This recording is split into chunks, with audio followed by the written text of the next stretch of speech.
So something you need to know about the ranking and tiering of NFL quarterbacks by executives anonymously to the media, the inception of that coincided with the boom of black quarterbacks in the NFL. In college, there had already been this major shift where they were increasingly going to designed quarterback runs for players like Vince Young and Tim Tebow. We saw it continue through the late 2000s into the early 2010s. And that gave us a very specific type of quarterback and moved away from the statuesque pocket passers that had dominated the position for a really long time. Now, none of this is to say that black quarterbacks couldn't have been statuesque pocket passers, but what happened was because of all of the racism in the sport for a very long time, quarterbacks who had previously been pigeonholed into specific roles were suddenly getting the opportunity to play the position. Essentially, the game schemed itself out of the fucking racism that had existed the entire time, where we had only had, about 12, it was from 1978 when Doug Williams was drafted in the first round till 2009 when Josh Freeman was drafted in the first round. There were 12 first-round quarterbacks drafted in the NFL. Of course, there were incredible all-time black quarterbacks prior to Cam Newton, but he presented the paradigm shift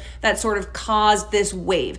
And in that wave, he was one of the greatest red zone threats we'd ever seen at the position, and certainly in a new way we'd never seen from quarterbacks in the NFL. At the same time, Colin Kaepernick was drafted, then Russell Wilson was drafted, and both of those players were drafted outside the first round. So now we're seeing quarterbacks outside the first round as top-tier NFL quarterbacks going to Super Bowls, right? Winning Super Bowls in Russell Wilson's case. The dual threat quarterback became the essentially default quarterback in college, which obviously leads into changes in the NFL. Scheme changes and personnel changes in college are actually incredibly influential on the NFL, and so there was no longer any avoiding this. Now, despite the fact that there was no medium that would have prevented any reporters or any media outlets from doing this, there had never really been a relationship between GMs and executives and the media in the way of anonymously ranking or tiering players, let alone quarterbacks. Enter Mike Sando, who in July of 2014 launched his annual quarterback tiers project, which has become a mainstay in NFL media, the first widespread recurring instance of media outlets surveying anonymous NFL executives and coaches to rank and evaluate players. Russell Wilson and Colin Kaepernick had both just recently played in Super Bowls. Cam Newton was already becoming that paradigm shifting quarterback who had kind of changed the way that defenses even had to approach defending him, specifically in the red zone. And that was something that was continuing to change the way that quarterbacks were being developed.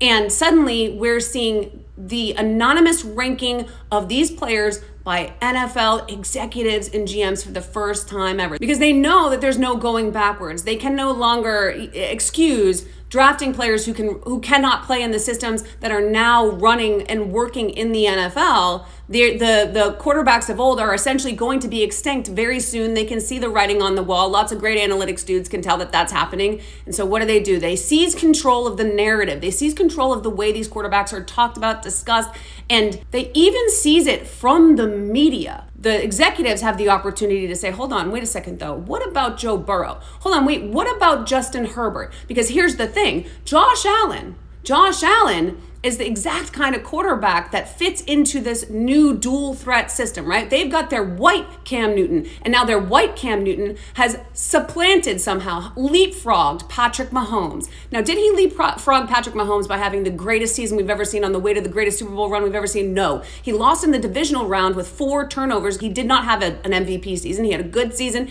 ended in disaster. That's what it took to supplant Patrick Mahomes, who in 2018 in his first year starting went to the AFC Championship game, lost to the Patriots and Tom Brady, then went to 5 Super Bowls. He went to 5 Super Bowls over the next 6 years.